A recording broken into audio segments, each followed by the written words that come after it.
তো guys finally আমি আলু তুলিবলৈ আহি গ'লোঁ। তো বহুতে কৈ থাকে মানে কি এই অসমীয়া ল'ৰাই কাম নকৰে, অসমীয়া ল'ৰাই একো কৰিব নাজানে। তো চাওক ফাইনেলি আমি আজি আলু তুলিছোঁ, দেখিছেনে? আমি নিজে খেতি কৰিছোঁ। ইয়াত চাওক, এই চাওক গোটেইখিনি দেখিছে? সিফাললৈও আছে খেতি, এইফাললৈ আছে, এইফালে আছে। ধনিয়া কৰিছিলোঁ, তাতে বেঙেনা আছিলে আৰু পানীলাও।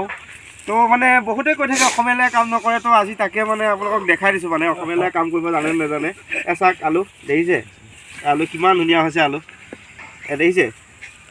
এই আলু চাওক কিমান ডাঙৰ ডাঙৰ হৈছে। এই আলুখিনি দেখাই দিছোঁ, দেখিছে? আলু দেখিছে? এইফালে চাফা আছে মোৰ লগত, এই চাফা আছে। এইফালে আমি খেতি কৰা হ'লে এনেকুৱা গাইছ মানে এইবিলাক যিবিলাকে কৈ থাকে, যিবিলাকে বকবকাই থাকে অসমীয়া মানুহে কাম নকৰে বুলি, তো মিছা কথা।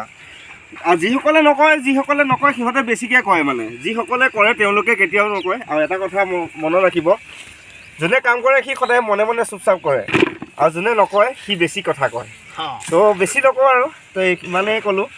এইটোৱে ক'লোঁ যে অসমীয়া ল'ৰাই কাম কৰিব জানে, আৰু কাম কৰিব আৰু কাম কৰি আগবাঢ়ি যাব। ঠিক আছে? তো বাই বাই, ধন্যবাদ।